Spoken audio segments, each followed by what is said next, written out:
Salut à tous, j'espère que ça va. Donc voilà, comme on vous avait dit avec Clément Marcoux, attendez, on va vous expliquer, je l'invite dès qu'il me rejoint.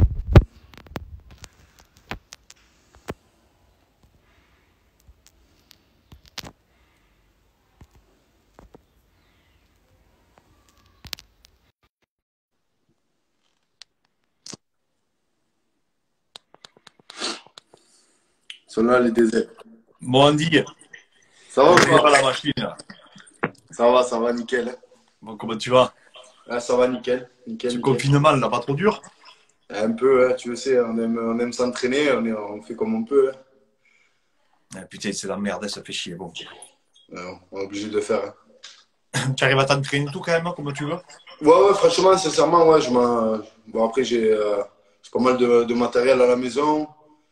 Et je cours, moi j'ai la garrigue, donc voilà, j'essaie de courir. Et voilà, de toute façon, tu le sais, je suis un fanatique de sport, donc voilà, je m'entraîne même plus que deux, trois fois par jour. Ah oui, je le sais. Je vais essayer de passer, il faudrait que je passe, parce que comme on est parti pour au moins 10 semaines, là, Quand je vais tu essayer de veux, passer pour te faire une séance à domicile. avec grand plaisir. Parce que je suis pas sorti de chez moi, moi, depuis tout ce temps encore. Quand tu veux, avec grand plaisir. Voilà, on se fera ça. Avec plaisir. Donc, Andy, j'ai récupéré, on m'a envoyé des questions, tu sais, par MP tout à l'heure, hein. Donc, depuis hier, bon, j'en ai sélectionné quelques-unes. On ne pourra pas répondre à tout le monde, je suis désolé, les amis. Donc, alors, on me demande, bon, comme hier, on nous demande nos parcours respectifs à tous les deux. Je te laisse l'honneur, hein, Andy. Ton parcours sportif, alors explique-nous. Donc, j'ai commencé un jeune petit à 7, au FC 7. Ensuite, je suis parti à 16 ans à Ajaccio, à l'AC Ajaccio. J'ai fait une très très belle saison. Et derrière, je devais signer au Borussia Dortmund. Et je suis parti un mois et demi là-bas. Je jouais avec Götze, tout ça. Et après, j'ai eu du mal à m'adapter. Eux, ils voulaient que je signe et j'ai eu vraiment du mal à m'adapter. Donc après, voilà, j'ai pris la décision avec mon père de revenir en France. Et c'est là que j'ai signé à Nîmes un an. Et ensuite, je suis reparti avec l'AC Ajaccio. Et là, on est monté en Ligue 1. Ensuite, je suis parti, après Ajaccio, je suis parti, il y avait mon entraîneur d'Ajaccio qui est parti à Tours. Donc, il m'a demandé de le rejoindre. Je suis allé avec lui. Et c'est là que réellement, ça a commencé à marcher pour moi, où j'ai fini meilleur joueur, meilleur buteur du championnat de D2. Ensuite, voilà, le club a été en difficulté financièrement. Ils m'ont vendu en Angleterre. Et j'ai signé là-bas. Un mois après, l'entraîneur se fait virer, donc c'est mal passé. Et donc voilà, je suis reparti à Tours. Et ensuite, j'ai signé à Caen en Ligue 1. Et c'est là où j'ai fait mes premiers pas. Mes premiers pas en Ligue 1. Et voilà, ensuite, une belle saison à Caen, je suis parti au Mexique. 6 mois où j'étais champion du Mexique. C'était vraiment une très très belle expérience. Et ensuite, je suis revenu à Toulouse et ensuite Montpellier. Et voilà, après, voilà, je vois beaucoup de drapeaux. Voilà, j'ai rejoint l'équipe nationale et j'en suis très fier et on a ramené la coupe à la maison. Ah oui, j'ai vu ça. Et tu oublies quelque chose. Moi, je sais des choses. Je sais que tu as fait de la boxe aussi. Je sais que tu as fait de la lutte. Alors, explique-nous tout ça aussi. Ouais, voilà, petit, j'ai essayé beaucoup de sports, bon, sans jamais laisser le foot. J'ai fait de la lutte à 7. Ensuite, j'ai fait un peu de MMA. C'était pas encore du MMA, mais voilà, j'en ai fait un peu. J'ai fait aussi de la boxe dans mon quartier avec les Ray, la team Ray. Ouais, Voilà, bien sûr. j'ai fait enfin, j'ai fait beaucoup de sports de combat sans trop, voilà, m'impliquer à 100% parce que par rapport à mon métier, qui à la base n'était pas un métier, mais aujourd'hui un métier, voilà, j'ai pas le droit de faire de combat, mais un jour, j'espère, si je suis tes conseils, un jour peut-être je montrerai ça. Bien sûr. Après ta carrière de foot, ça pourrait être très intéressant de faire pour un petit pari personnel, pourquoi pas faire un petit match. En tout cas, tu as les qualités, j'y reviendrai tout à l'heure, mais je pense que tu as les qualités athlétiques, psychologiques et métabolique pour pouvoir être un bon combattant. Bon, ben moi, mon parcours, ben après, ceux qui me l'ont demandé le connaissaient. Ben moi, j'ai combattu un peu dans toutes les disciplines, en boxe anglaise, en boxe thaï, en MMA, etc. Bon, j'ai jamais été un champion. Après, j'ai monté ma salle à Palavas, ben là où tu viens de t'entraîner, donc le FMC CrossFit Palavas. Et parallèlement, en fait, j'ai repris les études et je suis rentré à l'INSEP, où il y a toutes les équipes de France. Ouais, ouais, ouais. Mis à part le foot et le rugby, qui sont à Marcoussis et à Clairefontaine, il y a toutes les équipes de France, en fait, donc c'était à Vincennes. Et j'ai passé un DES et un master spécialisé en performance sportive de haut niveau. Et après, je suis revenu dans le sud, donc, et c'est là où j'ai commencé à préparer des athlètes professionnels, un peu dans toutes les disciplines. Donc voilà mon parcours pour ceux qui me connaîtraient pas. Et maintenant, mais j'ai la chance d'intervenir sur le grand Andy Delors. Il me demande, la deuxième question, c'est nos semaines d'entraînement. À quoi le ressemble la semaine d'Andy alors, au niveau de l'entraînement? Comment ça se passe? En fait, ça dépend combien il y a de matchs déjà dans la semaine et ça dépend aussi quel jour on joue. Alors, souvent, on a un jour de repos ce qui suit le lendemain du match et ensuite on s'entraîne tous les jours, une fois par jour le matin et après il y a des joueurs qui ont soit des coachs perso ou soit qui font des entraînements en dehors. Après, ça dépend des joueurs. Donc pour le spécifique, donc Je fais un gros bisou à bébé, il est là. on t'embrasse, bébé. Pour le spécifique, donc pour le football, tu as un entraînement par jour. C'est ça. Et à quelle heure? Alors, on doit être à 9h là-bas et ça commence à 10h. Mais tu sais, avant, il y a les kinés qui nous chauffent un peu. Il y a la prévention aussi des entraînements. Voilà, c'est une heure où on passe un peu de temps ensemble des fois, le coach fait un peu de tactique un peu avant. Donc, voilà, il faut être une heure Faites avant. des analyses de vidéos et tout? C'est ça, ouais, c'est ça. D'accord. On analyse les autres équipes ou peut-être quelque chose qui n'allait pas avant. Voilà, on profite de cette heure-là pour essayer de gagner du temps et de se concentrer pour l'équipe qu'on va affronter le week-end. D'accord. Et en fait, toi, en plus, parallèlement donc, à ta charge d'entraînement donc, de ta discipline, de ta carrière de footballeur professionnel, tu fais intervenir des intervenants extérieurs et en fait, tu fais d'autres disciplines, toi, en fait, à côté aussi. Ouais, j'essaye par rapport à. Bon, après aussi, il faut calculer les charges. Des fois, on a deux entraînements on a deux matchs par semaine, donc c'est un peu plus compliqué. Ouais, donc quand j'en ai la possibilité, voilà, moi j'ai besoin de sport, j'ai besoin de m'entraîner, j'ai besoin de découvrir d'autres choses aussi. Donc c'est pour ça que je fais appel à des professionnels comme toi. D'accord, ok. Oui, parce qu'en fait, le but du jeu, c'est quand on intervient donc, sur ta prépa, notre défi à nous, c'est de ne pas interférer en fait avec ta discipline. Tu sais, il ne faudrait pas que ce que moi je te fasse pratiquer, par exemple, ça vienne perturber ton schéma moteur que tu as mis des années à acquérir, même si c'est quand même difficile, mais que je n'interfère pas négativement, en fait, que ça soit contre-productif pour toi. Ouais, Le but, ce que tu pratiques chez nous, c'est que ça te serve après pour le ballon. Ça serait même l'idéal, tu vois. Donc, en fait, c'est ça notre objectif. Et moi, ce qui m'a surpris chez toi, déjà, c'est ton ouverture d'esprit. Parce que c'est pas tous les footballeurs, je pense, qui ont des coachs à haut niveau. On y reviendra, mais c'est que Cristiano Ronaldo, lui, a recours à des entraîneurs de l'extérieur, même des nutritionnistes, etc. Mais c'est vrai que là où c'est intéressant, ton profil, c'est que tu fais venir des intervenants extérieurs et tu as cette ouverture d'esprit, en fait, de le faire déjà. Ce qui n'est pas donné à tout le monde, parce que tu pourrais te contenter que faire ton spécifique avec les préparateurs qui sont issus de ton spécifique et ne pas aller voir ailleurs ce qui se passe. Ouais, non, mais après, comme tu dis, voilà, je suis ouvert à ça et je suis ouvert parce que je pense voilà, que chaque personne peut apporter quelque chose, peut m'apporter quelque chose et je peux emmagasiner plein de choses et après voir ce qui me convient, ce qui ne me convient pas et après, voilà, que je vois les résultats. Et pour moi, quand il y a les résultats, ben voilà, il faut continuer comme ça. Pour moi, il n'y a que le travail qui paye. C'est pour ça que tu parles de Cristiano. Mais voilà, moi, j'adore ce joueur parce que c'est une machine et on le voit. Et il y a pas, enfin, il y a du talent forcément, mais il y a beaucoup de travail. D'accord. Eh oui, non, mais de toute façon, en plus, ils nous ont demandé tout à l'heure, on s'exprimera plus. Moi, pour ma charge d'entraînement, j'ai 6 jours de prépa physique par semaine. Donc j'ai 3 jours on, un jour off où je me repose. donc qui sont axés sur le développement de l'hypertrophie musculaire. Donc en ce moment, on va dire, je suis en prise de masse en quelque sorte. Hein. Voilà, mais le confinement, j'essaye plutôt de sécher maintenant. J'ai réduit mes calories et ma charge glycémique. Mais en fait, ce qui se passe, donc j'ai 6 jours de prépa, prépa physique, et après j'ai 4 jours de spécifique. Donc j'ai 4 séances, j'ai 4 séances spécifiques. Donc ça fait 10 séances par semaine. Et j'ai 2 jours de repos. Donc j'ai en général le jeudi et le dimanche. Pour ceux qui m'ont demandé comment ça se passe la préparation.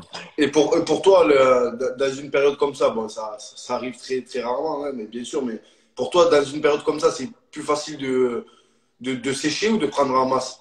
Alors il faut que tu saches, Andy, quelque chose. C'est que là, le contexte fait que c'est favorable à l'anabolisme. Pourquoi? Donc la prise de masse. Pourquoi? Parce qu'on ne fait que ça. C'est-à-dire on se repose, on mange, on s'entraîne. La seule chose qui va interférer, en fait, pour pas qu'on prenne de la prise de masse, qui peut être contre-productif, c'est le matériel qu'on a à disposition. C'est-à-dire que quelqu'un qui a que, effectivement, des dips ou des tractions, qu'il a très peu de matériel, ça peut être compliqué. S'il ne joue pas sur le régime de contraction, s'il ne connaît pas la physiologie de l'exercice, ça peut être délicat pour lui de prendre de la masse, parce qu'il va faire que des pompes, que des tractions. Au bout d'un moment, ça va être limité.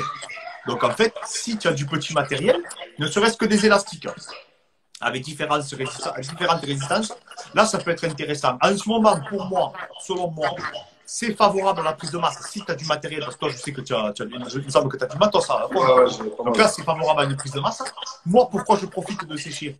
Parce que comme je donne plus de cours actuellement, mis à part des cours par Skype, etc., plutôt des plans nutritionnels, eh bien, je suis moins fatigué. Donc, étant donné que je suis moins fatigué, je peux faire une sèche beaucoup plus rigoureuse.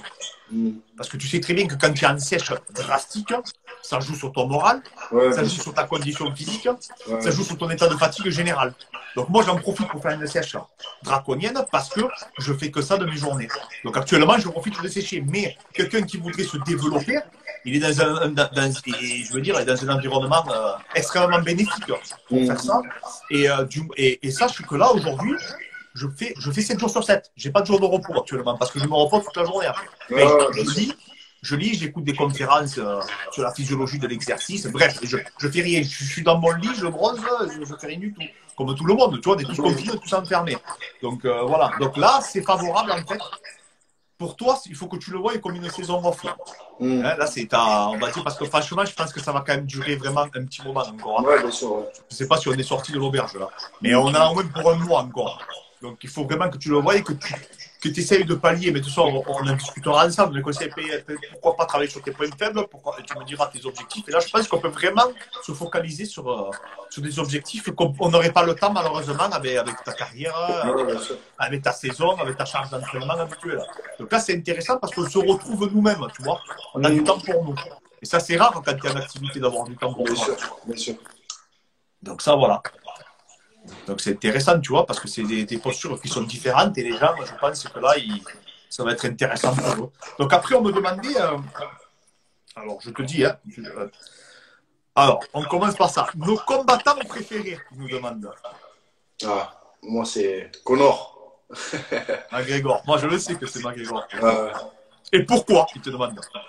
Non, parce que je sais pas, je suis tombé amoureux de lui, son charisme, sa prestance. Et surtout tu vois, il y a des gens qui, surtout dans ce milieu-là, tu vois, dans le MMA où tu vois, il se chauffe un peu avant les combats, où il parle beaucoup. Et lui, à chaque fois qu'il a parlé, la plupart du temps, il a assumé, tu vois. Je parle du combat avec José Aldo. C'est incroyable. Voilà, tu vois, il dit des choses et ça s'est passé, tu vois. Et ça, pour moi, c'est quelqu'un qui a une étoile, qui a du charisme et voilà, ceux qui n'ont pas vu son film, il faut le voir parce que c'est incroyable. C'est un film de fou. Ah, c'est inspirant, hein, t'as vu? Ouais, franchement, j'aime beaucoup. Ah ben, l'histoire de Conor, elle est incroyable. Conor, il était plombier, je ne sais pas si tu es au courant de ça. Ouais, bien sûr. Ouais. Et quand il appelle, il roule en 206. Quand il appelle pour le contacter, lui dire qu'il va à l'UFC, il roule en 206 et il a plus rien. Je ne sais pas si tu as vu le live qu'on a fait avec Taylor Lapillus. Non, j'avais pas vu. Eh ben, il est allé s'entraîner chez Conor, lui. Ouais, tu m'avais. Il m'a expliqué des détails, donc, qu'il a vu de ses sparring, qui lui expliquait ça, qui expliquait cette histoire, qui disait qu'en fait, lui, il donnait des cours de boxe, donc là-bas, Conor, et qu'il a arrêté, il en avait marre, ça l'a saoulé. et que c'est là que son entraîneur l'a contacté, qui lui a dit est-ce que tu es toujours motivé? L'autre lui a dit excuse-moi, je viens plus, je suis démotivé, mon dernier combat j'ai pris 1000 euros alors que je suis le meilleur européen, j'en ai marre, tu vois, je veux arrêter quoi, ça mène à rien, tu vois, je vis chez mes parents, tu as même vu le reportage, chez ses parents, avec sa femme, c'est incroyable. Et l'autre, il dit, ben, je t'annonce que tu viens de signer à l'UFC. Est-ce que tu es OK? Dans 3 semaines, il y a un événement, je crois que c'était 3 semaines après. Il a affronté le mec qui avait le truc de Vegeta, là. Ouais, qui a Et il dit, est-ce que tu le prends? Il a dit, mais bien sûr que je le prends. Il a pris. Il gagne le bonus de la soirée. Il gagne tu sais, c'est 50 000 $ quand tu gagnes. Il gagne le bonus de la soirée et donc il met le KO, ce mec. Il avait dit qu'il allait le mettre KO, il le met KO. Et après, derrière, eh ben, il fait le parcours. Hein. On lui connaît. Hein. Il met KO tous ses adversaires les uns après les autres. Hein. Mis à part Max Holloway, qui était déjà très très fort. Mais il gagne quand même contre Max Holloway. Et après, il met KO le plus grand poids léger de tous les temps, hein, José Aldo. José Aldo. Le plus grand poids léger de tous les temps. Qui a un film extraordinaire sur lui aussi. Ouais, je l'ai vu aussi, je l'ai vu. Ben, en 10 ans, où il a été champion du monde 10 ans, et en 10 secondes. Et en plus, dans le film de McGregor, il le dit. Il lui dit comment ça va se passer. Il lui dit en 10 secondes, il va essayer de mettre un crochet du droit. C'est incroyable. Il va reculer, crochet du gauche, KO. Ah, c'est incroyable. Mais après, José Aldo aussi, c'est une belle histoire. Ah, c'est une histoire extraordinaire. Ben, de toute façon, Conor a énormément de respect pour José Aldo. Après, il y a l'Algérien aussi, Mehdi Bagdad, je sais pas si tu connais. Oui, bien sûr, je le connais bien. Ouais. Avec un gros bisou aussi. C'est bon boxeur. Ouais, donc Conor, oui, très inspirant parce que Conor, c'est comme il dit Taylor Lapillus, tu vois, il y a Taylor, salut Taylor Lapillus, qui a fait 4 combats à l'UFC, Taylor, 3 victoires. Hein. 3 victoires à l'UFC. Et moi, j'ai eu l'honneur de le coacher à Berlin. À l'UFC, il a gagné contre Sasaki, il avait gagné par KO. Et il est là, je viens de le voir, il a commenté. Et donc, en fait, Conor, donc, non seulement il a amené le MMA là où il est aujourd'hui, parce que les salaires, grâce à Conor McGregor, n'ont rien à voir. À l'époque, tu ne gagnais pas ça. Et c'est un mec qui a la foudre, c'est un mec spectaculaire, c'est un mec qui a un charisme extraordinaire. Et en 5 ans, il a changé sa vie à lui, la vie de ses parents et la vie de ses enfants. Donc c'est une histoire incroyable. Ouais, mon combattant préféré, c'est Georges Saint-Pierre. Parce que Georges Saint-Pierre, c'est tu vois, ça rejoindra ce que je dirais tout à l'heure, parce que c'est la question suivante. C'est comme Cristiano Ronaldo, c'est le professionnalisme. C'est-à-dire que c'est un mec qui a des qualités athlétiques à la base qui étaient hors du commun et que derrière a mis les plus grands spécialistes dans chaque domaine. Il les a pris, il les a fait travailler en synergie et ça a donné l'athlète qui est pour moi le plus grand combattant de tous les temps. Aujourd'hui, les coachs. Mais là, je sais pas, il fait des vidéos Insta. Ouais, mais c'est ça que j'ai vu, ouais. J'ai vu tout à l'heure. Non, mais il partage avec tout le monde. Là, peut-être qu'il fera peut-être un dernier combat, il a dit, on verra, mais Georges Saint-Pierre, en plus l'humilité, tu sais, c'est le samouraï, c'est l'humilité, c'est le travail dans l'ombre, tu vois, et c'est quelqu'un qui n'est pas du tout blanc, hein. Je sais pas si tu as déjà vu un peu son bouquin, ou si tu connais un peu le personnage, c'est un mec qui est pas du tout violent, qui est très stressé avant les combats, donc il fait un travail de préparation mentale, etc. Donc c'est un athlète vraiment hors du commun, Georges Saint-Pierre. Donc pour moi, il représente vraiment tout ce que j'apprécie dans le MMA. C'est un combattant complet qui est bon dans les 3 dimensions. Donc voilà, et c'est pour ça que je te dis, moi c'est pour ça que j'ai énormément d'admiration parce qu'il a professionnalisé lui en termes de préparation. Ça a été le premier, on va dire, combattant de MMA à autant professionnaliser notre discipline et à mettre autant d'argent, à investir autant d'argent sur lui-même. C'est-à-dire qu'il avait pris le meilleur nutritionniste, le meilleur ostéopathe, le meilleur kinésiologue, le meilleur préparateur physique, le meilleur spécialiste du sol, spécialiste de la lutte. Donc et ça c'est extraordinaire pour nous. Ça nous a légué en fait à tous les combattants d'aujourd'hui. Hein. Ça a légué vraiment le professionnalisme à l'état pur dans le modèle sportif, quoi. Que tu voyais qu'en boxe anglaise et qu'au foot, hein, en réalité. Et donc ça nous mène à la question suivante. Quel est ton footballeur préféré? Et pourquoi? Footballeur préféré. Sincèrement, j'en ai plusieurs. Moi, je m'inspire beaucoup des attaquants. Ouais. Si je dois en choisir un, je dirais Jean-Pierre Papin. Si je dois vraiment en choisir un. Après, dans ma jeunesse, j'ai beaucoup aimé Carlos Tevez, Agüero, Cantona, tout ça. Mais si je dois en choisir un, vraiment, c'est Papin. Parce que j'aime. Pourquoi? Parce que j'aime bien sa spontanéité, ses buts de fou qu'il met. Voilà, des fois de tenter des choses que même pas d'autres joueurs vont penser, qu'au final, ça va faire un top but. Et voilà, et quand j'étais petit, voilà, mon père me mettait tout le temps ces cassettes-là. Et après, peut-être que voilà, de temps en temps, je mets des buts comme lui par rapport à ça. D'accord. Ouais, ouais, c'est pas Payne, donc c'est celui qui t'a inspiré le plus. Ouais, ouais, c'est aujourd'hui, ouais, à l'heure actuelle, ouais, quand, tu vois, quand des fois avant les matchs, tu vois, je regarde des vidéos pour essayer de me motiver un peu, voilà, pour me mettre des idées. Si une action va arriver comme ça, ben, je regarde ses buts à lui, tu vois, ça m'inspire un peu. D'accord. Et en activité, c'est lequel joueur que tu dirais qui t'inspire? Ouais, en activité, ouais, il y en a plein, hein. Ah, il y en a plein. Je saurais pas te dire comme ça parce que moi, je marche avec plein de joueurs. Mais aujourd'hui, je vais te dire Cristiano par rapport à tout, hein. Mais après, voilà, ouais, je vais te dire Cristiano. Mais après, il y en a plein. Moi, j'aime bien, comme tu l'as dit tout à l'heure, j'aime bien voir un peu T'inspirer, ouais. ouais, m'inspirer un peu de tout, tu vois. Ouais, t'inspirer de tout. Bah, moi, c'est Cristiano, moi, pour les raisons que tu as dit. Mm. Pour le professionnalisme. Parce que c'était un des premiers joueurs à prendre un préparateur, à prendre un nutritionniste, à prendre un kinésiologue également, et à s'entourer des meilleurs. Apparemment qu'il aurait même un chef cuistot chez lui, Ouais, exprès. ouais, c'est vrai. Ouais, ouais, Il j'avais fait, vu ça. Ouais, ouais, j'avais vu ça. qu'il ait fait ses menus, etc. etc. Donc, moi, pour le professionnalisme, je dirais Cristiano Ronaldo, quoi. Mm. Mais pour l'athlète, bien entendu, parce qu'il non seulement il performe, mais il performe depuis des années. C'est ça. Et Ouais, ça, c'est incroyable. ouais, ça fait 11 12 ans qu'il se tire la bourre avec Messi, hein. Ça, c'est quand même incroyable. Hein. Ouais, ouais, ouais, pour être aussi régulier sur 12 ans à ce niveau-là, ouais, c'est que du travail, hein.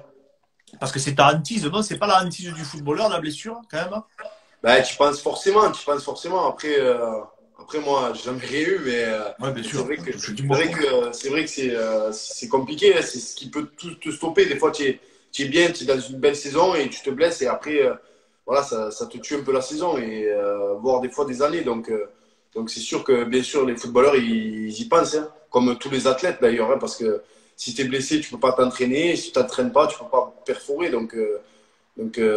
C'est compliqué, hein. Ouais, bien sûr. Et quel âge tu as là, toi, Andy?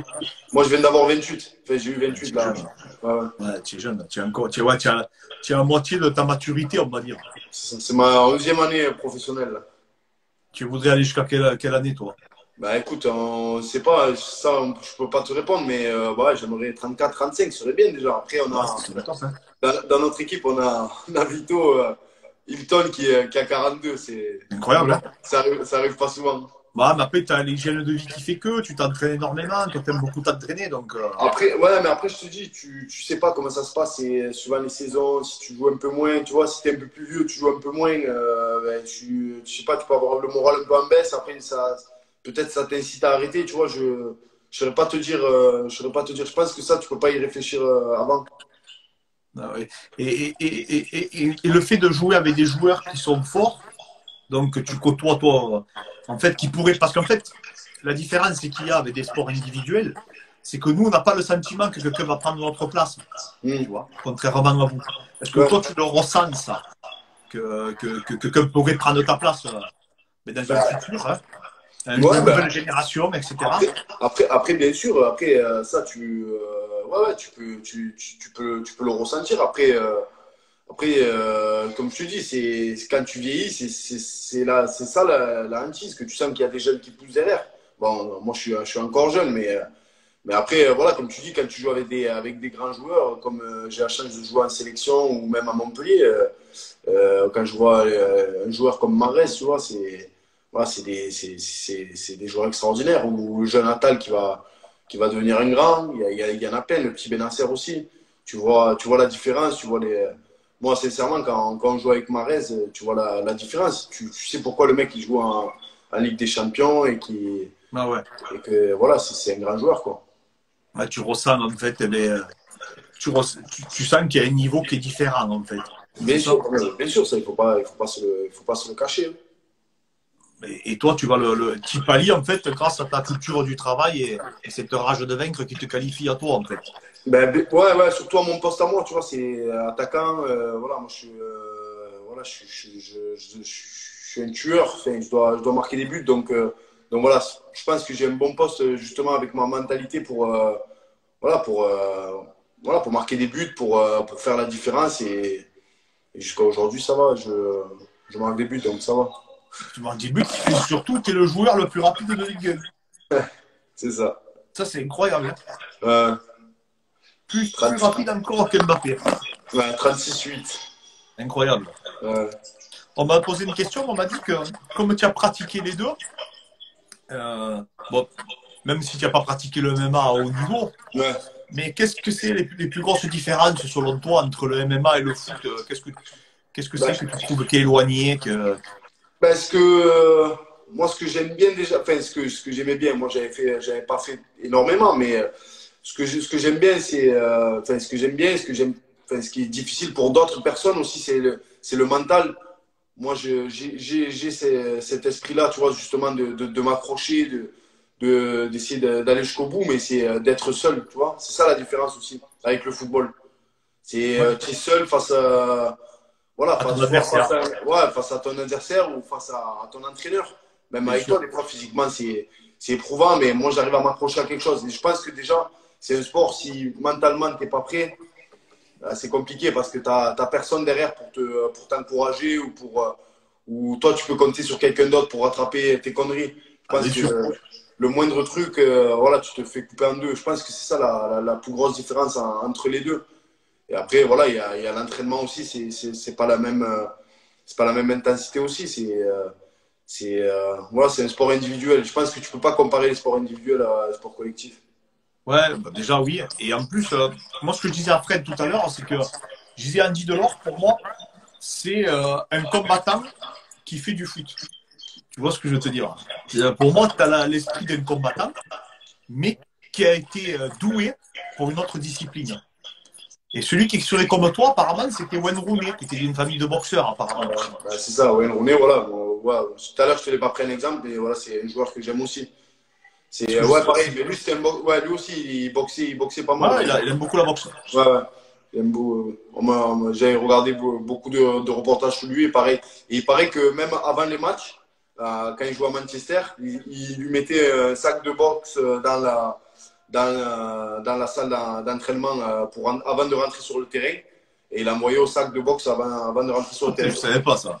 Ouais. Et il parlait, lui, il parlait que un match de foot pour lui, c'était comme un combat de boxe. D'accord. Donc, Ouais, il arrivait à transférer sa mentalité, entre ouais, sa guillemets, de combativité. boxeur sur le foot. Et tu le voyais, c'était un Ah, chien. c'était un chien. Ouais. Avec des qualités aussi, techniquement, et c'était un super joueur. Hein.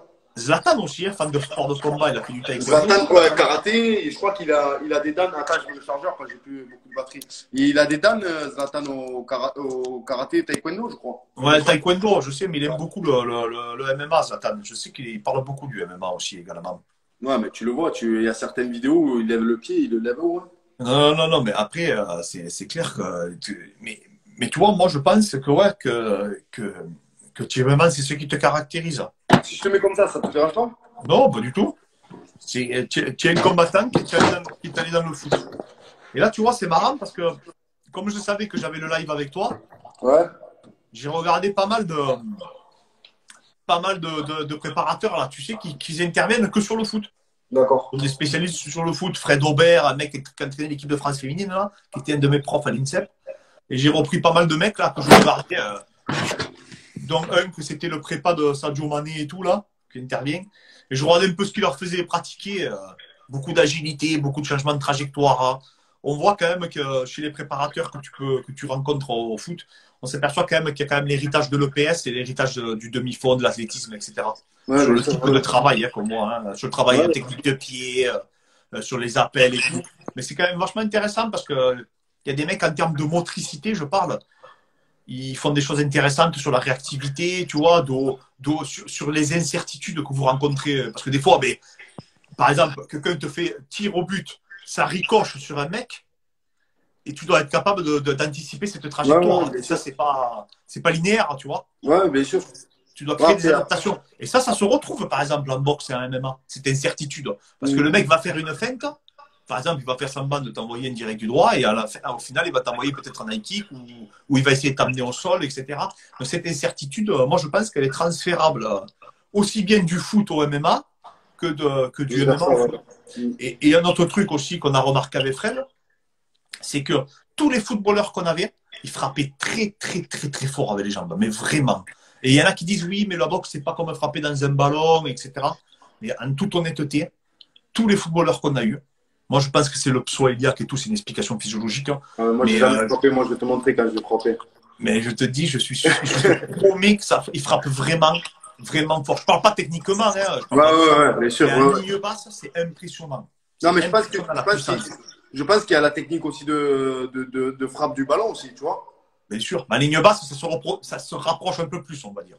Ouais, voilà, tu vois, comme tu dis, il n'y a pas la technique voilà, d'un coup de pied comme voilà, un high kick ou quoi, mais je pense qu'il y a quand même la puissance de frapper dans un ballon. Mais bien sûr, il a la puissance et que tout est pratiqué avec un ballon. Tu ne te rends pas compte de la coordination motrice que vous avez au niveau des membres inférieurs. C'est incroyable. Tu fais que ça depuis ton plus jeune âge. T'as des mollets que t'as ou quoi? Tes mollets sont plus gros que mon corps. Ils sont là. T'as des mollets. J'ai jamais vu des mollets pareils. Même les bodybuilders, ils n'ont pas des mollets comme toi. Un jour, je t'ai expliqué ça. Un jour, quand j'étais jeune, j'avais.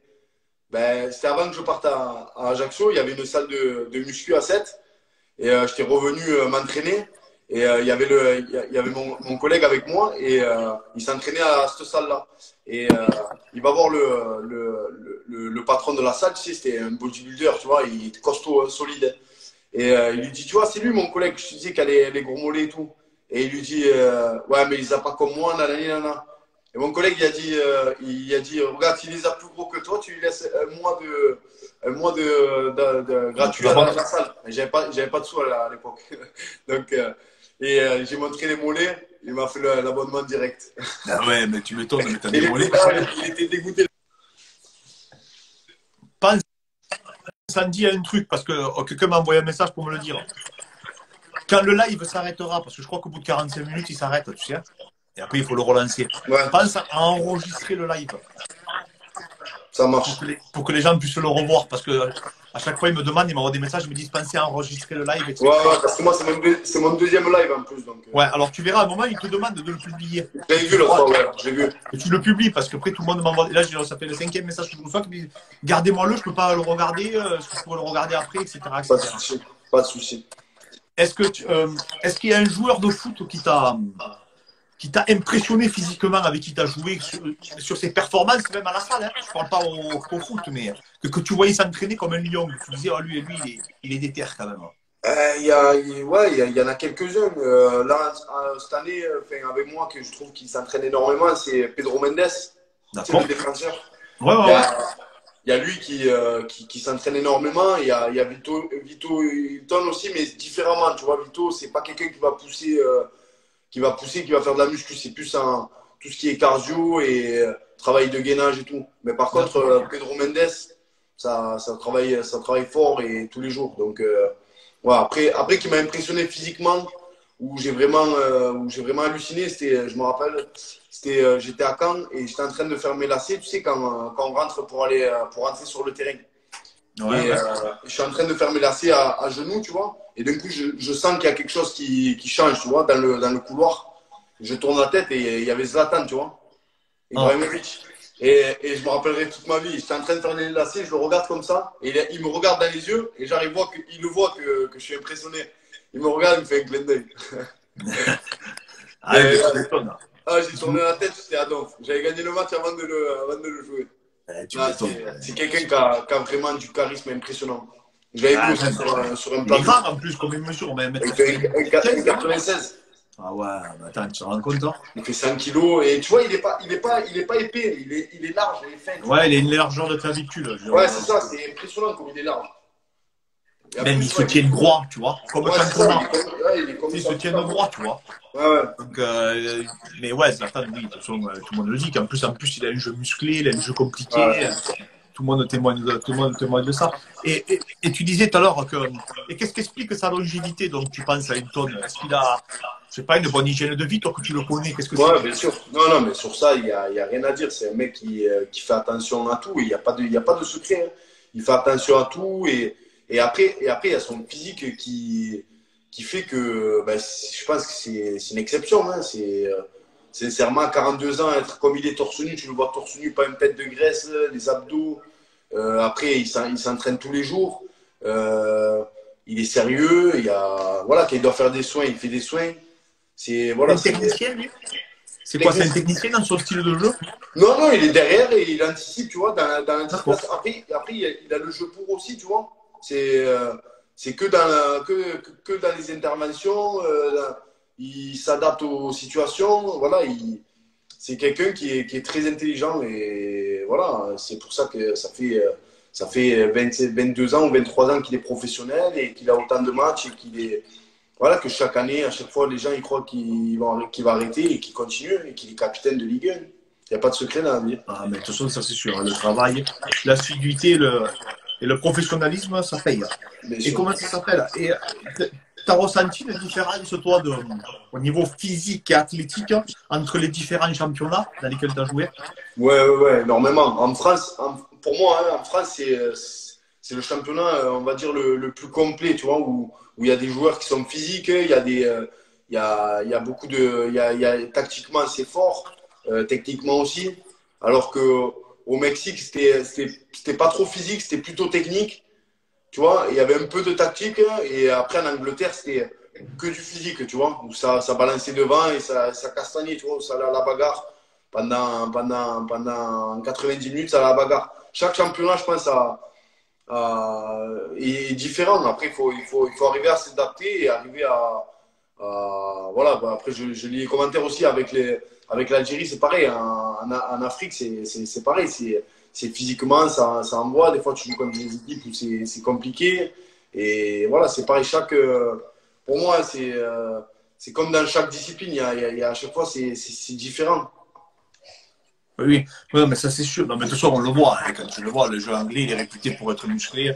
Les prépas anglais, pour faire de l'haltéro, etc., depuis des Ouais, années. j'ai joué là-bas, je sais comment ça se passe. Et franchement, moi, tu sais, quand je suis arrivé là-bas en Angleterre, ils m'ont fait prendre. Pourtant, tu vois, je suis à 84 kilos. Ouais. Mais je suis arrivé là-bas, ils m'ont fait prendre 4-5 kilos, tu vois. Et Avaient... j'avais les bras comme ça. Ils ont Et une culture de la prépa physique là-bas. Tu l'as senti la différence de suite? ouais, c'est ça. C'est vraiment. Tu pousses. Après, au niveau de la jet, je pense qu'ils ont. Enfin, moi, je suis allé. Moi, c'était il y a 5-6 ans. Donc, mais je pense qu'au niveau. Quand moi, j'y étais, tu vois, la jet, c'était libre. Hein, ils mangeaient un peu n'importe quoi. Hein. Ah, d'accord. Le matin, ils mangeaient. Ils se tuaient, les mecs. Pour moi, la jet, mais après, ils faisaient énormément De sport. Tu passais 3-4 heures en salle, tu vois, avec eux.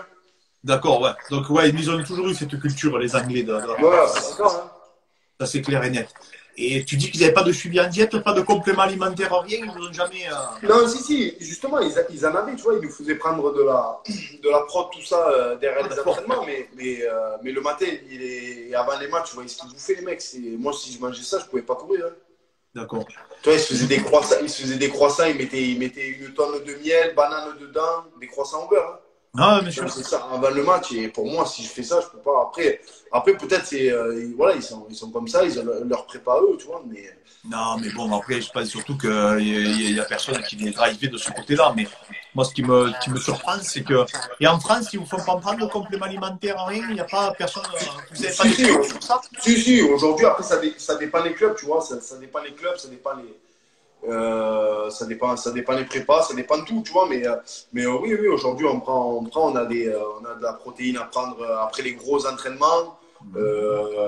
Voilà, on a des trucs comme ça, des vitamines, des trucs comme ça, pas plus. Moi, je pense que ça serait bien qu'ils intègrent des cours pour vous éveiller, tu vois, vous éclairer, du moins. Non, mais c'est ça, parce que après aujourd'hui, tu vois, dans le football, moi, ça m'intéresse tout ça, mais il y en a beaucoup que ça intéresse pas. Et si ça intéresse pas, tu vois, si tu leur mets pas devant eux, ben, ils vont pas le prendre, tu vois ce que je veux te dire. Après, c'est Mais chaque. surtout que je peux te dire que rien que le zinc, le magnésium, etc., ça peut avoir des incidences significatives sur tes performances. Donc, moi, c'est ça que je. Ou même les oméga 3 pour prévenir les blessures, le collagène, le NAG, que j'en passe, hein, mais je suis Ouais, surpris j'en que, connais, voilà, oméga 3. avec les enjeux économiques qu'il y a, que personne se soit pensé sur le sujet quand on sait, et comme tu disais très bien, l'importance tu sais, des compléments alimentaires et de la nutrition. Parce que Ouais, les réponses hormonales, c'est la nutrition.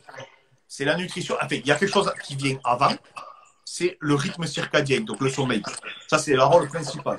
Et toutes les réponses hormonales vont être engendrées par ça. Si tu dors pas, tu meurs. C'est comme ça. Tu as trois choses importantes physiologiquement. Tu as le sommeil, c'est le plus important. Le deuxième, c'est l'hydratation. Et le troisième, c'est l'alimentation. Tu peux ne pas manger pendant, il y en a, tu as vu, jeunes 20 jours, 25 jours. Tu peux ne pas boire non aussi. Il y en a qui le font, des Allemands, je crois, ils faisaient 14 jours de jeûne hydrique. Et bon, t'es à plat, hein, bien entendu. Ils disent que ça fait de l'autophagie, que tes cellules, apparemment, ça, c'est pas encore prouvé scientifiquement, mais ils pensent que ça renforcerait ton système immunitaire. Et ensuite, tu as le sommeil. Le sommeil, tu ne tiens pas. Le sommeil, tu peux pas, si tu n'as pas d'aide chimique, je te parle, tu ne peux pas tenir plus de 5 jours éveillé. C'est pratiquement impossible pour tout être humain. Et à partir d'une semaine, tu meurs d'épuisement. De toute manière, ton corps ne te laissera pas mourir. Parce que ton corps, il faudra faire des micro-siestes que tu t'en apercevras même pas. C'est-à-dire que tu seras en train de parler à quelqu'un, bon, hop, et hop, du coup, tu vas te réveiller, hop, tu vas repartir. Tu vois ce que je veux te dire? Et l'horloge, moi, c'est ce que j'étudie énormément en ce moment. L'horloge circadienne, c'est l'élément le plus important en physiologie de l'exercice. C'est ce qui est le plus délaissé. Donc, c'est l'étude du sommeil. Et après, bien sûr, l'alimentation. Tu sais aussi bien que moi. Si tu t'entraînes comme un lion, que tu manges des McDo tous les jours, mais ça crée des inflammations, ça crée des problèmes cardiovasculaires, ça crée tous les effets néfastes que tu vas retrouver chez un sédentaire qui ne fait pas de sport. Eh bien, un sportif de haut niveau peut les avoir s'il a une alimentation qui n'est pas en adéquation, eh bien, en fait, avec sa charge d'entraînement. C'est tout simple. Hein. Et moi, je mets dans l'alimentation les compléments alimentaires.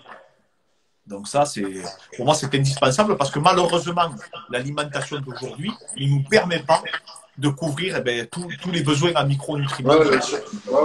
Maintenant, c'est pas...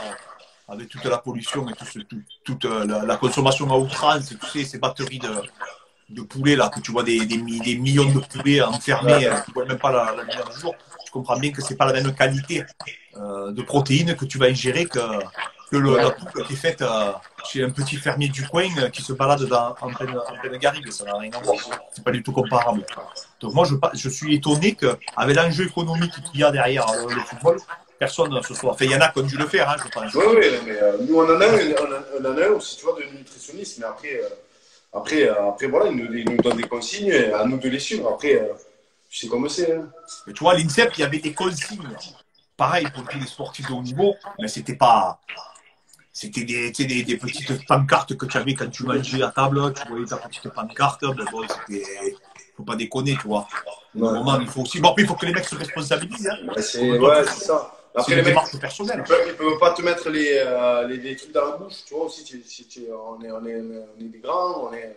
Voilà, ouais, avec ce que ça engendre économiquement, et l'alimentation, l'incidence que ça a sur le système endocrinien de toutes les réponses hormonales, qu'elles soient positives ou négatives, je ne comprends pas qu'ils vous laissent dans la nature sans vraiment guide alimentaire à proprement parler. Limite, il devrait te dire il faut que tu manges ça au gramme près, quoi. Non, c'est ça, hein. C'est ça. Selon moi, parce que franchement, ça c'est de l'hérésie presque. Surtout pour un sportif de haut niveau. Parce que je te dis que tout va découler de l'alimentation. Si ton sommeil est réglé, si on règle ton problème en fait avec ton sommeil, tout va découler de l'alimentation. Ça c'est clair, net et précis. Je le dis Andy. N'en doute pas une seule seconde. C'est la base de la performance, c'est l'alimentation. C'est ce que tu ingères. Oui, bien sûr. Parce que si tu ne manges pas, tu ne peux pas évoluer. Hein. Aussi bien psychologiquement que physiquement. C'est physiologique, hein, de toute manière. Mais bon, toi, je sais que tu documentes sur ça. Donc, et tu fais aussi du... Qu'est-ce que c'est que tu fais? Du paddle, tu m'as dit. Paddle, ouais. C'est pas mal, ça. Franchement, j'ai découvert ça il n'y a pas longtemps, là, et franchement, c'est pas mal. Physiquement, tu vois, ça fait un truc en plus, tu vois, et ça tape pas trop dans les jambes, donc je peux me le permettre. Tu dois te déplacer, tu dois trouver des angles, etc. Ouais, c'est ça. C'est ça, ouais, franchement, c'est pas mal. Et c'est un truc qui, tu vas voir, ça va devenir à la mode parce qu'il y a tout le monde qui peut y jouer, tu vois. Donc je pense que ça, dans encore 6 mois, et tu vas voir que ça va se développer et qu'il y a pas mal de personnes qui vont commencer à découvrir ce sport et qui vont aimer, hein, parce que c'est prenant. Ah oui, tu m'étonnes. Et c'est quoi une journée d'Andy Delors alors en ce moment-là? Qu'est-ce que tu fais? Alors en ce moment, ben, déjà, franchement, je te dis la vérité, en ce moment, le réveil, ça dépend. Des fois, Des fois, je me lève tôt, des fois, je me lève un peu plus tard. Je sais pas pourquoi, parce que j'ai peut-être perdu un peu l'habitude de me lever à une heure précise. Après, dès que je me lève, je fais un premier entraînement, je vais essayer de courir à jeun, tu vois, Mhm. avant de déjeuner, parce que comme l'autre fois, je t'ai écouté dans le live avec Jimmy. Moi, pareil que Jimmy, le matin, je n'arrive pas à déjeuner, je préfère faire ma séance à jeun. D'accord. Et donc, j'essaye d'aller courir. Bon, par exemple, hier, d'entrée, j'ai fait 49 minutes de course, tu vois. D'accord. D'entrée, à jeun, j'ai bien transpiré. En ce moment, il fait beau. Ensuite, je suis revenu, j'ai fait un peu de gainage, étirement. Après, donc j'ai mangé, j'ai joué un peu avec les enfants. Et ensuite, le soir, on a fait sport en famille. J'ai D'accord. fait d'abord ma séance, j'ai commencé 40 minutes avant eux. Et après voilà, on s'est amusé, qu'on a fait du sport en famille tous ensemble. Et tu t'es toujours entraîné à jeun depuis toujours, tu fais ça? Le matin? Ouais. Ouais, le matin, toujours. D'accord. Mais Ouais, c'est-à-dire ouais. à jeun, tu prends rien du tout. Que Rien de du l'eau. tout. Ouais. De l'eau et même pas forcément plus café. Tu vois, s'il y a un truc que je dois prendre d'entrée, c'est le café. Ouais, le café, de toute façon, tu peux. Voilà. Je prends un café et après, je préfère aller courir à jeun. Moi, ce que je te conseille, c'est de prendre une protéine quand même avant d'aller courir, si tu peux. D'accord. Ben, Moi, je te conseille de le j'essaierai. faire. J'essaierai. Parce qu'en fait, tu sais, on a des profils, tu sais, j'explique beaucoup les profils neurologiques en ce moment-là. Tu Mm. sais, j'explique qu'on a chacun une réponse hormonale. Il y en a qui vont sécréter de la dopamine, d'autres de la sérotonine. Chaque personne est totalement différente, tu vois. Donc, en fait, Mm. il faut identifier le profil de l'individu et derrière, ben, après, tu peux travailler. Toi, déjà, moi, par exemple, j'ai énormément de difficultés à m'entraîner à jeun. Là, comme je suis en décharge glucidique, j'ai coupé les sucres déjà le matin. Donc, par exemple, ce matin, pour te résumer, juste avant ma première séance, eh ben, j'ai pris une protéine et j'ai mangé une banane. Et je me suis aperçu que, bon, c'est sûrement parce qu'il y a beaucoup de potassium, etc. dans la banane, mais en ce moment, je suis sujet aux crampes, tu vois. Mm. Bizarrement, j'en ai jamais eu, mais pourtant, je prends du magnésium, je prends tout ce qu'il faut, mais bon, tu sais, des fois, les crampes, on ne sait pas trop encore, hein. Mm. Il y a beaucoup de débats sur les crampes. On ne sait pas si c'est l'hydratation, on ne sait pas réellement. Personne n'arrive à se mettre d'accord. Moi, en tout cas, quand je prends une banane directement une demi-heure avant, en fait, je pense que je fais pas de pic. Moi, en fait, je pense que si je fais des pics d'insuline, je suis quasiment sûr et certain que c'est ça qui me fait faire des crampes. Je suis quasiment sûr et certain. Quand tu fais des pics d'insuline, en fait, c'est quand tu consommes du sucre à indice glycémique rapide. Alors, ça peut être intéressant parce que tout le monde dit que l'insuline, tu sais, c'est l'ennemi du sportif, Mm. etc., etc. Mais ça peut être très intéressant, l'insuline, parce que c'est l'insuline, en fait, qui véhicule l'énergie au sein des muscles. Alors, le D'accord. problème qu'on a avec l'insuline, c'est que c'est elle aussi qui va véhiculer l'énergie. En fait, c'est une hormone de stockage. Donc, elle peut stocker aussi dans les adipocytes. Les adipocytes. Donc, en fait, elle peut stocker de la graisse également. Si tu n'utilises pas l'énergie qu'elle te véhicule. Mais comme nous, on fait des activités physiques, on a besoin d'avoir l'insuline qui soit sécrétée pour pouvoir véhiculer, déjà, rétablir nos réserves de glycogène musculaire. Donc, le sucre qu'on a au sein des muscles. Déjà, ça, c'est le rôle principal. Et en fait, c'est vrai que l'insuline, en fait, il y a des capteurs qui s'appellent GLUT4. Et les deux, en fait, cellules principales, à part le foie, je ne compte pas le foie, mais les deux Mm. cellules principales qui arrivent, en fait, à se coordonner avec l'insuline, donc avec ce fameux capteur, c'est les muscles et les tissus adipeux, donc la graisse. Donc, c'est pour ça qu'on a diabolisé un peu comment s'appelle, l'insuline. Mais pour créer de l'anabolisme, donc pour créer du développement, donc de l'hypertrophie musculaire, donc du gain musculaire, on est obligé d'en avoir de l'insuline. Ça, c'est clair, net et précis. Et je ne sais pas si tu vois, en ce moment, ils parlent beaucoup du cortisol, les gens. Je ne sais pas si tu en entends parler. Ouais, ouais, ouais, ouais. C'est l'hormone du stress, tu vois, le cortisol. Malheureusement, le cortisol, même si c'est l'hormone du stress, on en a besoin pour se réveiller parce que c'est ce qui nous permet de nous réveiller le matin. D'accord. Donc, si on n'aurait pas du cortisol, on ne se réveillerait pas et on s'en donnerait toute la journée. Et le cortisol aussi, c'est ce qui permet de déloger les tissus, les graisses, les lipides, tu vois. Donc, de Mm. déloger les graisses. Mais par contre, effectivement, c'est contre-productif au niveau des muscles parce que ça casse les muscles et ça en crée des acides aminés et ils sont consommés. C'est-à-dire que le cortisol, ça, aussi bien ça déloge les graisses et ça nous permet de fournir de l'énergie, mais en même temps, ça peut aussi aller déloger les muscles, malheureusement. Mm. Donc, c'est pour ça qu'on dit que c'est un peu. Que quelqu'un de stressé, t'as pas vu, il maigrit, il n'arrive pas à prendre sa Ouais. masse musculaire, etc., etc. Donc, oui, en effet, le cortisol, c'est pas très bénéfique, mais il y a des moments quand même où ça peut être positif. Et toi, je pense que le fait que le matin, tu ne consommes pas de glucides, eh bien déjà, premièrement, tu fragilises pas ta résistance à l'insuline parce que c'est ce qui fait les diabétiques, hein. Tous ces mecs qui se gavent de sucre là, comme des malades. Ouais. Mais en fait, si tu préfères, en fait, tellement ils se gavent du sucre toute la journée, eh bien, ils créent une résistance à l'insuline. Donc, c'est-à-dire qu'après, il leur faut beaucoup plus d'insuline, en fait, pour pouvoir assimiler le sucre, aussi bien au niveau des muscles qu'au niveau des tissus adipeux, ou du foie, des réserves hépatiques. Et donc, en fait, c'est ça la plus grosse problématique, et c'est ça qui crée des diabétiques. Mais quand tu fais du sport, en général, ça te pardonne beaucoup de choses, quand même, tu vois. Mais bon, c'est bon à savoir tout ça, surtout pour toi que tu es sportif. On devrait te faire il me semble, des cours sur ça.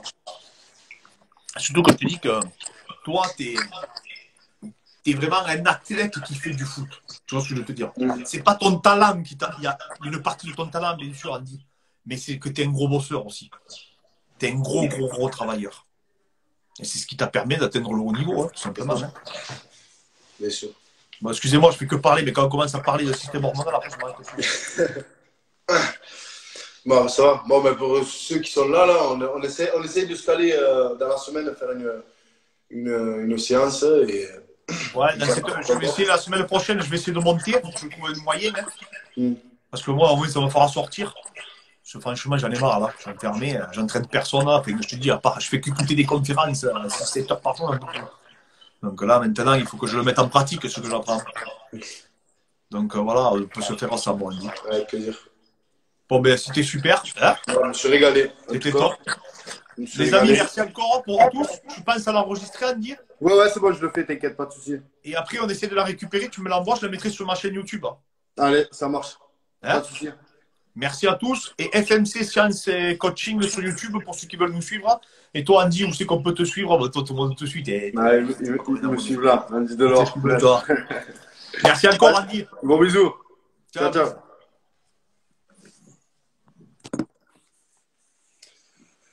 Ouais, les amis, c'était avec le coach, très bon coach à Montpellier. Et voilà.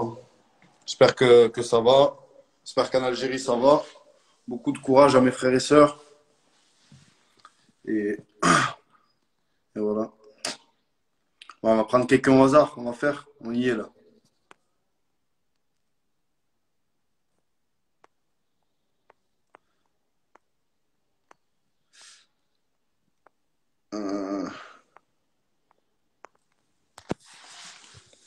On va voir si.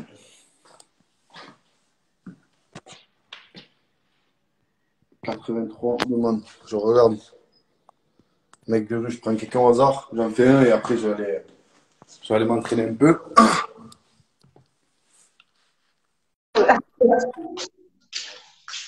Tranquille.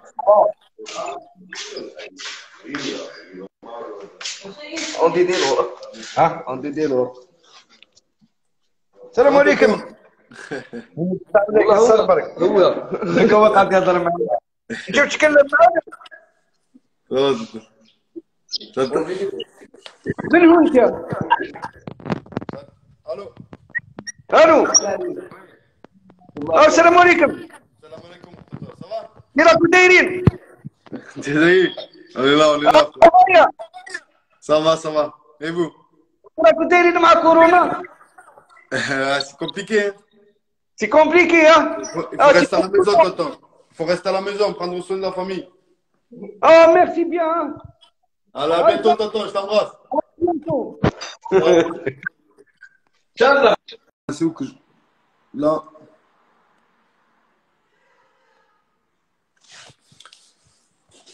Bah, je vais m'entraîner. À bientôt. Demain, je ferai un petit live. Ciao. Bonne soirée à tous.